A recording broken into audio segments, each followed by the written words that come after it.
Hi, it's Kirby from the GYST Method Show, and today, as always, I am joined by Nicole. Nicole Gerard, also from the Yeah, GYST Method Show. Thank you, Kirby. always good to see you. And today, Nick and I, every day, we're talking on the phone, we're talking on Zoom, we're chatting inside Slack, and we're always keeping an eye on what is the latest thing that has dropped. And today's drop was this particular article entitled Economic Conditions Snapshot, September 2019, from our friends at McKinsey. Mm-hmm. And as soon as this came out, we immediately, we started going back and forth as fast as we could about the need to talk about this right now, because basically the story is the story we're all expecting. Yeah, and it's a story that's supposed to have been coming for about 3.5 years now. That everyone keeps saying, no, everything's good. The environment we're in is good. The industries are good. The market is good. But no one's actually looking at the data or the context under which everyone is saying it's good. And so this really, really good. And I think, Nick, can we provide the link to this associated with this episode? Absolutely. You go to this link, it's free to everybody. And in what you see in, large, like, because it's McKinsey, large scale surveys on optimism regarding the economy, that the amount of negativism that is coming into the minds of the leaders of businesses all over the world is really quite striking. Yeah, and I think what we have to make sure that we touch on is the fact that there's a difference between the global economy and then taking a look at everything on a micro level, what's happening in your business, in your town, your community, your organization, because everything is connected. Absolutely, everything's connected. Absolutely. And, with global supply chains, whether it is of services or goods, as I'm looking at the graphics in this McKinsey study, basically, everything has become, anywhere from 30 to 100% less optimistic, depending on where you are in the world and what you're doing. And that's, if I go back to my days in statistics, that is statistically significant rises in negative opinions. And so it just, as we were chatting this morning, it just seemed to me like there's a couple of dots that you and I can connect because of the way we look at things here on the GYST Method Show. Well, it's a GYST moment. It is literally a get your stuff together, get yourself together moment collectively, where and you and I actually put out an episode in the summer talking about what's coming up with the market and don't panic. And I think this is, coming to fruition, where resilience in times of information, because it's the information that makes you feel a certain way, and then your feelings are going to dictate the actions that you take and the decisions you make, right? Absolutely. And nobody is immune from the biases that affect our decisions. Sure. And so when negative news like this starts to come out, you may be, the rational part of your mind is saying, oh, yeah, okay, I'll make up my own mind. I'll watch my own data. Yet the reality is things like this have a way of getting in. And then once they're in there, we almost lose sight of them. They kind of slide under the rug, if you will. Yet they're still there, and they have an impact on our thinking. Well, here's the thing, and then this tends to happen with every single cycled recession, whether it's a large, impactful, or precedent-setting one, or if it's maybe a smaller, more localized type of recession or constriction.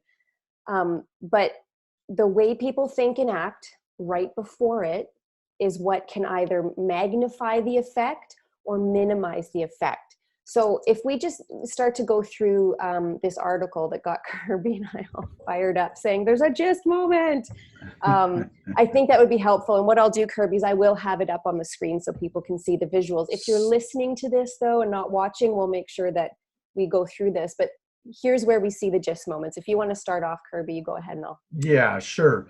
So there's only 4 figures in this document. This document is like 7 pages long, including a cover. So, it's a quick read, but it's one of those things when you look at it, it just grabs you. And if you can see it and see it as an opportunity, not just as a threat that will cause you to react in a negative and pessimistic way, then this is all can work to your advantage. And we've got a final graphic that's going to come up towards the end of this article to prove the point, or this episode. So the first one is, the question or the statement is, how many respondents say the global economy is worse now than it was 6 months ago? And this is fascinating. In September of last year, 38% of respondents said things are getting worse. In March of this year, it was 44%, just up 6 percentage points. In September 2019, 1 year later, that number went from 38 to 74%. That's double, pretty much double. The global leaders from around the world have said things are getting worse. That to me seems unlikely to be disconnected from reality. Yeah. And in fact, if you look at some of the anecdotal commentary that's on LinkedIn on a lot of the articles that are being written or videos that are being shot, you have the everyday worker, household member saying that projections within the government and the news, everything's good, job numbers are good, everything's secure, but the average person is saying, no, it's not. Right. And we're seeing it at the gas pump. We're seeing it in the grocery store. Yeah. You're seeing it in terms of how big your increase has been this year. You know, what's happening to, spending associated with training and development, all these different things. There's just these, this popcorn is all over the forest. Yeah, it's true. And everyone's telling us the grass is growing fine, not to worry. The one thing I want to point out about this first figure is that, I'll quote here, that there was 1,363 companies from around the world, all regions, all industry sectors, all company sizes, all functional specialties, all tenures or how long they've been employed there. And it's, we've got data from Australia, Hong Kong, Japan, New Zealand, Philippines, Singapore, South Korea, and Taiwan when they're looking at certain parts of the world. And it's the scale of this can't be denied, no matter how much certain areas of the news, as it were, that comes out says everything's fine. Pay no attention to that man behind the curtain. Yeah, absolutely. And it's interesting as you do go through the paper, excuse me, you do see a lot of commentary about how local economies are worsening. You're seeing small businesses close. Never mind. Just yesterday, it was announced that Forever 21, it's been around for 30 years. It just filed for bankruptcy protection. Yes. If large, and now we can do a whole other episode on what they did wrong, too far, too fast, too many. Yeah. But this is the point. When smaller organizations that may feel that there's a constriction happening and they need to tighten up what they're doing with their own business, see things like this happen, it can cause that sort of panicked feeling of, oh no, I need to cut back quick and fast. It's coming. You go into hibernation mode. You're acting out of fear. And that resilience for how you're going to get through this next turn slowly gets beaten up, and you start making really bad decisions. And the worse decisions you make, the worse outcomes you get. And that affects everybody. It absolutely does. And so I'm going to skip over to another graphic to support that point. So exhibit number 3, or figure number 3 in their study. Let's just focus on North America because that's where most of our followers are. What happened here was June of this year, there was about 32% of the North American respondents said they thought things were going to get worse in the next in the coming year. And now it's 49%. Yeah. And so here we would have North American businesses looking at investment decisions. They would be looking at decisions around expansion, around inventory, around hiring. And that level of pessimism going from about 1/3 of all businesses to 1/2. And by the way, the total number of people think that things are going to be, worse or stay the same. Like we're talking like 80-something%. Like there isn't optimism in this marketplace. No, it's past. In fact, the optimism is shrinking. Yeah. And now just think about how that plays out as businesses start to make really important decisions. Well, this is the thing. And I mean, part of this too, and I know you and I talk about this privately because I'm ultra passionate about it, but the amount of debt that some businesses have, Yeah. they're unable to service, which has completely strangled their cash flow and ability to actually expand or grow, coupled with the interest rates being crazy. You can't earn interest on a single investment, which is strapping a lot of individuals. It's doing the same thing to businesses. So Yeah. when you start to see all of these factors knocking on to one another, it's no wonder that people are starting to feel individually, like as an individual business, if you're looking at revenues are down, I can't service my debt, I need to hire more people, but I can't afford to, you actually are handcuffed in your ability to make good decisions. You don't have the ability to make a good decision.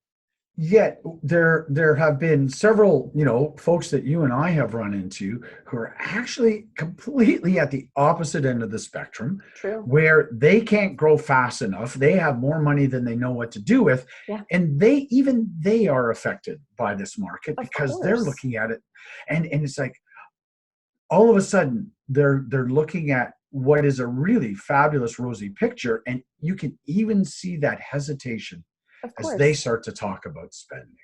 Yeah, and I mean those businesses that are sitting in that category, to me, the objective, the mindset, the ability to be resilient through all of this Mm. is partially in part because they're doing smart business. They are being careful with what they're doing. They're looking at sustaining what they have as opposed to compromising. Whereas a good majority of individuals, I would suspect, that have responded to this survey are more on the survival mode Yeah. as opposed to sustainability mode. And you and I both know that as soon as your mind, because businesses are made up of people, as soon as your mindset switches from that optimistic, let's sustain, let's still innovate, let's do what we can with what we have, into the pessimistic survival mode, And the regressive, yep. decisions become more and more chaotic.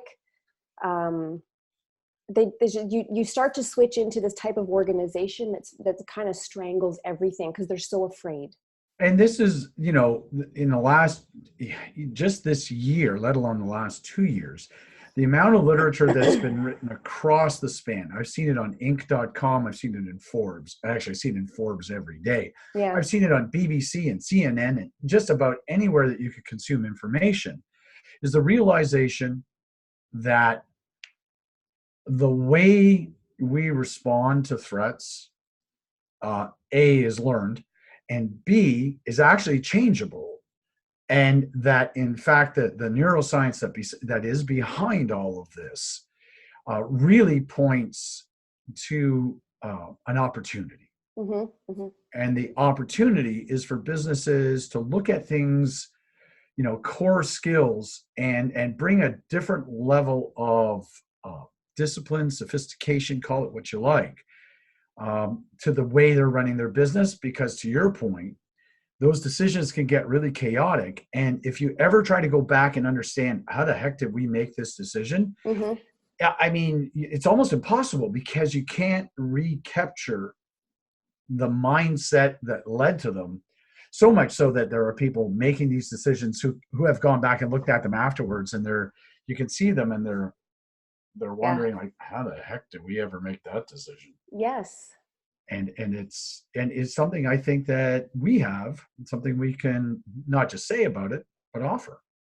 Yeah, absolutely. It's funny, as you were just talking about that, one Canadian organization that comes to mind that is actually making some really smart moves at the moment is Lululemon.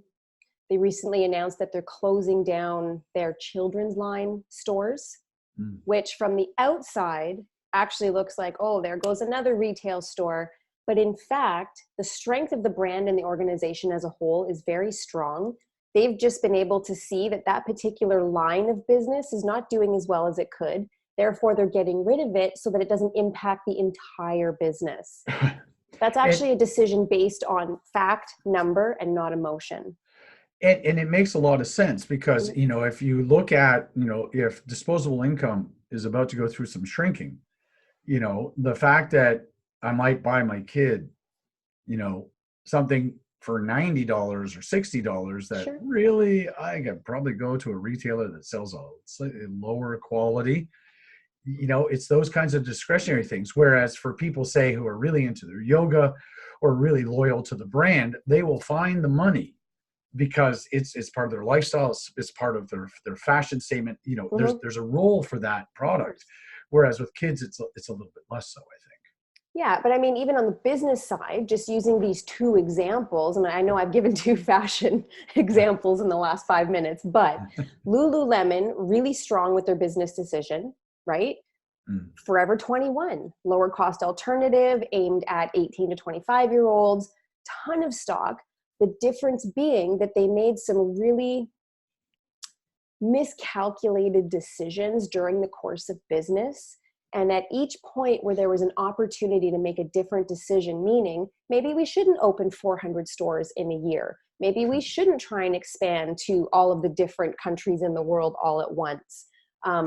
And just make some smart decisions. And for me, what Lululemon is doing is actually really exciting because it's something I beat the drum about, which is be more efficient, see where you can streamline. I'm loving all the cost-cutting measures organizations can use, not because you want to try and just save money, but take a look at the waste. If you get rid of the waste in your organization and become more efficient, you're more likely to be able to sustain what is clearly coming. And, we see this, over a longer period of time. So I've got another graphic I want to share with the people who are watching this. For those that are listening, as Nicole said, we'll get the link up, but let me describe it. This is a graphic that I actually use in a presentation that I give to, a variety of audiences. And what it talks about is the top performers. And those top performers, again, this is from another McKinsey article, I think last week or the week before, where they brought out a piece of data that for you and I was just platinum, which is they looked at the performance of companies that are, they're publicly listed. So it's just a snapshot of all companies. And they came up with a way to measure companies in terms of resilience. And what they did was they tracked these companies they had labeled as resilient and followed them from 2007, before the last big downturn, all the way up to 2018. And what happened over that timeline was that the companies they labeled as resilient did better than the, quote, non-resilient companies during the downturn. But the real magic happened once the recovery started. And once the recovery started, they started to just race ahead of the competition. They were ready.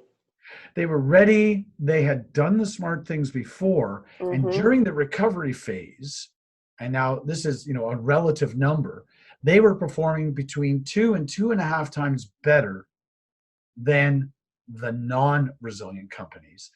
But then, after the recovery was declared over, we got into 2011, 2012, their growth performance, which is labeled as shareholder return, continued to escalate and escalate, and at its peak was literally running close to 2.5 to almost 3 times what the non-resilient and even the S&P 500 was doing. There is just so much inside this idea that a resilient company, one that has built up capacity, is going to outperform the competition. I think that's an excellent point, because you and I are often asked, and I know this kind of came up for you in a CEO presentation you were giving about a week ago, is people understand, okay, cool, I need to be resilient. I need my teams to be resilient. I want the organization to be resilient. Why? Now what? Like the theory of being resilient makes sense. We're going to be less anxious. We're going to be more innovative, all the good things, but why? What the heck? Right? Yeah. So for me, there's 2 things I want to say about that. The first is what this graphic from McKinsey shows us is a very, very simple idea. If you are more resilient, your business will make more money. Yeah. Wow. Okay. I want more resilience. Like that's not so tough, right? Right. More than that, and they don't delve into it in this graphic, but if you're doing well, you're less likely to have the whole host of problems that come along when your business is struggling. And you Yep. have the opportunity to do all kinds of things you would not other have to do. But for me, one of the simplest ways I can explain how you can build more resilience in your company is actually to look at improving the way you make decisions. Yep. Because when you stop and you think about it, resilience as a general idea is nice, but like, what is that? Hmm. So one form of resilience is going back to your comment earlier in the program that, how did we make a decisions? They're not chaotic. They're not crazy. They're not impossible to figure out. So that, to me, right there, you want to get more resilient, learn how to and support better decision making in your company, and instantly people will start to look at it, and it will start to set a tone. Hmm. You and I both know this from our days, doing first responder kind of stuff. Is in a crisis, what's most wanted above everything is someone calm. 100, like you just read my mind. Yeah. And so if a recession is actually coming and you have to make really tough business decisions, the thing that instantly makes decision making better is a degree of calmness, but that needs to be backed up by skill, discipline, process.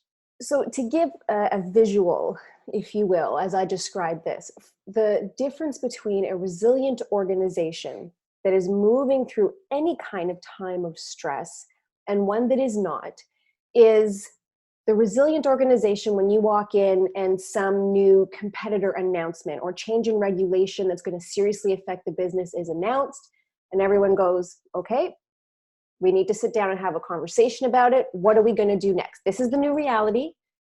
Now, what are we going to do? What's the plan? And everyone Right. kind of collaborates. And this can be organizations as large as a few hundred people, a few thousand. It's embedded into the culture. Right. The organization that is not resilient, for example, finds some huge new government regulation change that's going to impact the business, and everyone comes in and they're walking around and huffing, and why did they have to do this? And now what are we supposed to do? And why can't we just go back and see if there's a loophole? Like, they're resisting the whole time, wasting time, instead of, like the resilient organization, saying, okay, this is the new normal. How do we move forward? Now, And then guess it. in other work that we do, we talk about cultures, and we use a model from human synergistics to talk Mhm. about this. When that scenario you just described, this is not what I would call a highly constructive culture. Right. Almost a little bit like a destructive culture. That poor us. Why did this have to happen? Oh wow, they're always picking on, like that sort of victimish style mentality. Right. At the end of the day, when the whinging is over, it doesn't matter. That's right. It makes no difference. And the whole roundy round thing that people do Yeah. does nothing of value. One of the best examples, if people have seen this movie, is actually captured in the movie Apollo 13. Ooh, okay. Okay, so Apollo 13, if you haven't seen the movie or you didn't live the experience, Mhm. was an Apollo launch going to the moon where the command module had an explosion, and they ended up having to basically use the lunar lander as a lifeboat to get back alive. It's a good movie. At one point in the movie, there's the guys are under stress, as you can hardly imagine, and there starts to be a bit of a bickering between two of the three astronauts, and the commander barks at them and he says, we are not going to go round and round and round and round and do this crazy stuff only to end back exactly in the same place with exactly the same challenges. That's We are right. going to skip that part and get to figuring this out and making good decisions. Yeah. And you know who's really good at this? And we keep bringing this up every time. It's surgeons, it's emergency room respondents, it's paramedics. They've been trained to remain resilient in the face of adversity, stress, and anxiety, anxious situations, high risk situations, and then make decisions underneath that particular stress environment? So, in a previous executive position, I was overseeing the risk group in a multi-billion-dollar global company. Mm, And a part of my group was responsible for business continuity planning. This is, the power goes out, the internet goes down, what any sure. imaginable thing. And so myself and the team that I was lucky enough to work with, we actually ran these scenarios with the leadership teams around the world to put them in the pressure cooker. And they weren't allowed to go through the simulation talking about the simulation. They actually had to do the simulation. Of course. And the discomfort of not having everything figured out, the discomfort of, because we would plan these scenarios of new things going wrong. Mm-hmm. This process, which is, to your point, tried and tested in the medical community, it's tried and tested with astronauts, it's tried and tested with commercial pilots, that's why they Police, call it a simulator, firefighters. Yep. right? It's done all over the world, and businesses can do it too. And Absolutely. if I had one recommendation from this program today, you guys need to look at your biggest vulnerabilities and actually run simulations of exactly, if this came true, what would you do? And give yourself a finite amount of time to figure out what you would do, record it all, and Yep. then go back and look at what you did and how you did it. Precisely. And that is something that we are able to offer to, because people ask us, how do we make our business more resilient? We have a construct where we can take your biggest vulnerability and run you through it, just like you would with a fire drill. You practice CPR, like you need to practice this. And the idea that you cannot, should not, don't know how to practice a business scenario where the context is different, and we actually have somewhat the luxury of time to sit around and postulate and discuss and argue. Stop doing that. Oh, absolutely. Right? You can do this. Friend of mine is, a senior person in business continuity for one of the big insurance companies. This is his full-time job. That's all he Great. does, is to get them to build scenarios, to put facilities through, scenarios. And sometimes they don't even know if they're real or not real, so that they can start to develop what it takes. And this is going back to this graphic that McKinsey gave us about the resilient businesses. Precisely. The resilient businesses, when that whatever comes their way arrives, they're resilient because they've prepared, for example, how they're going to make decisions. And they don't go around and around and around and waste time with all of the yelling, screaming, and all that other fuss. They just get down to the hard business of making the best decisions they can. Yeah, it goes back again to the stress inoculation that we've discussed in previous episodes and how you build that resilience. So if we take a look at the information that was presented by McKinsey, I think it was yesterday, this week for sure. And there is an organization out there, which obviously there is, because 74% of you see things pretty negative right now. Yeah. If you're looking at ways to build that resilience within your organization, prepare for what's going to be coming, no matter what that outcome is going to be, then I think we would both strongly suggest starting to look at stress inoculation, but the specific and customized sort of activities or workshops, which is what we do, that you can run through that helps you go through each of these scenarios, and you can practice the outcomes. That Absolutely. way, if they happen, it's not a big deal. You've been through this before. You've practiced. You can make a quick decision. Now, one of the pushbacks that I get from folks when I suggest things like this is, well, what if we don't pick the right scenario? What if we don't practice for the right thing? And you and I both know this. The process of the practice and the process of going through the training, as it were, you may never get the exact scenario, but pieces of it will look familiar. Always. But the more importantly, you will have done something to elevate your discipline, elevate your resilience, and elevate the skill and the quality of your decision making under pressure, so that while it may not be exactly that, when your flavor of it comes, you're going to be in much, much better shape. Absolutely. Okay. Kirby, I think this was really great to discuss. We'll comment more as we see more, as we find and release more. But in the meantime, everyone knows where they can find us. We'll have the links to the articles that we've discussed in the description box below for those of you that are listening, not watching. And you can always reach out to us. If you have any questions, you can reach us at gystmethod.ca or on Instagram, Facebook, LinkedIn. You can find us anywhere and everywhere. All kinds of places. Nicole, this has been great. Thank you very much for today.